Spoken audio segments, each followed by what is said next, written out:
make this motherfucker bad.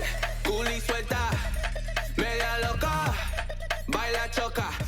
All right guys, welcome back to the channel. An exciting one today. We're doing some construction in our baby room and we're doing wainscoting. There's a ton of instructional videos out there on how to do wainscoting. What I found was I ran into a couple things. One, the material these Finnish carpenters are using isn't necessarily accessible. Where I am, I have access to basically Lowe's. And yes, there is a hardwood dealer, but the trim that they sell, especially trim for wainscoting, is really expensive and they usually have minimum orders of like way more than we need. So today I wanted to make a video on how to do what I feel is a high quality wainscoting with accessible materials right from Lowe's. Anything you see today, I will have a link for in the description of the video. It's not an affiliate link or anything like that. It's just gonna be straight up Lowe's or Home Depot links because that's where I got the stuff, not really stuff you can buy on Amazon, I feel. So let's take a look at the materials we need and then we'll get started. All right, so what we're using, let me start from the bottom actually. Picture this being the bottom of our wall and this being the top. Now, this is just some straight up MDF trim. It's basic, primed already, and this comes in packs of 6, which I find is nice because you never really need just like 2 pieces to do a room. This is just regular old 3-inch trim. Then we move up. These are gonna be our stiles, I guess you would call them. This is 1/4 inch by 3 inches by 48-inch poplar. This is right in the wood aisle, right at Lowe's. This is about $4 a stick, and I've got 15 of those to do our room. And then we have some 2.5 by 3/4 inch poplar. This is gonna be our chair rail. This is a piece of walnut, which is going to just finish off our wainscoting with a nice kind of accent piece. One thing I did do in order to prep this process is I sanded corners of these pieces. I left the back rough, that doesn't matter because that's getting glued to the wall, but I gave everything a nice round over with my sander. The other thing you're gonna need is liquid nails. There's Project and Heavy Duty. I don't know the difference. I just grabbed this one because it was cheaper. And last but not least, you're gonna need some kind of brad nailer. If you didn't have a brad nailer, you could actually just nail it old fashioned with a hammer and a punch. First things first, because we ripped off the trim on the floor, I'm gonna need to replace that, and then we're gonna work our way into our stiles. The first step of this process was to reinstall all of the bottom trim, the stuff that meets the floor and makes the bottom of the wall look a little less ugly. I kind of prefer this MDF trim for a couple reasons. One, it's already primed, so you don't have to worry about that. And the second reason is I find it a little more flexible than the typical wood trim. And in this old house, our floor isn't exactly level, so I can kind of bend it just ever so slightly to kind of meet our floor and match up nicely without any gaps.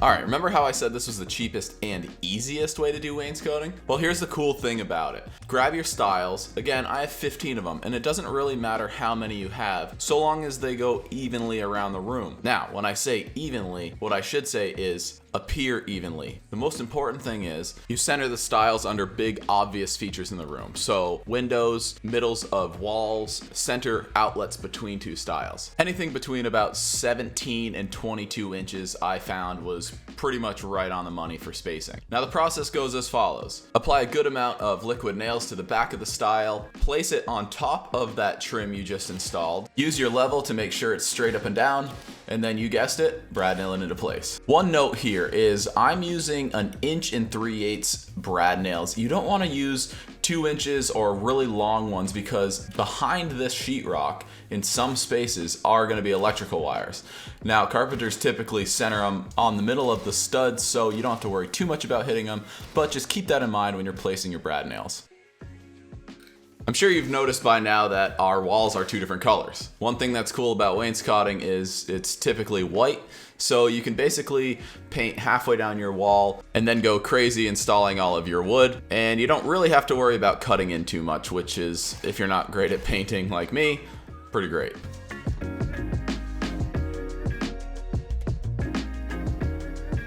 All right, so we got the stiles up, those vertical pieces.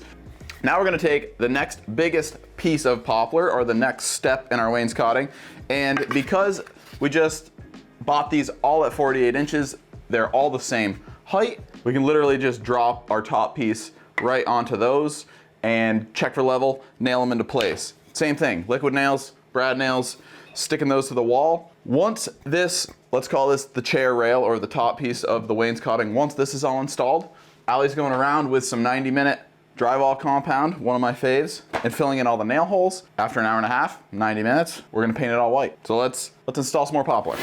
You'll see for this top chair rail, rather than just nailing it right into the sheetrock, I am gonna check for studs. I've got a little stud finder here, and the reason being is your drywall is actually not completely flat, and I want this piece of wood to hug the wall as best I can. So I'm gonna have to apply pressure where it needs to be, and then nailing into studs just helps anchor it real secure.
So this wainscoting is essentially done. You could totally leave it just like this, paint it all white, and I think it's really eye-catching, and I think it's a nice, simple, yet ornate wainscoting. I think I ended up paying $460 for literally everything.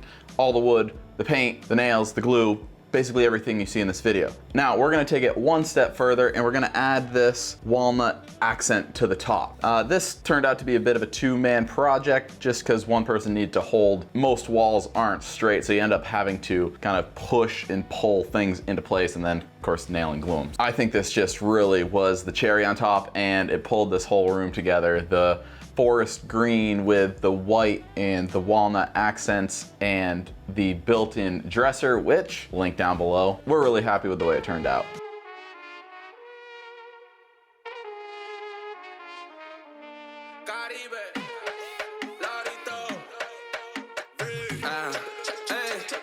I make this motherfucker bad. Coolie suelta, media loca, baila choca. I make this motherfucker bad. Rebelde y grites, gangale. Bandidos en la noche, yo que mando aquí. Ven acá, suelte mami, así me gusta soportar. 7 copas, una juca tequila. Sal y sal y sal y sal y perrear. No tienes vergüenza, mami. Baby, quiero ser el río de tu Tokio. Chingamos en la casa de papel sin negocio. All right, guys, thank you so much for joining us on this one. Check out the link down below. There is one other part of this room that we did and filmed, and the whole thing, we're just happy with the whole way it turned out. If you made it this far in the video, comment down below, walnut for the win. Thank you so much for joining me. Don't forget to subscribe, share this with your friends, and we'll see you next time.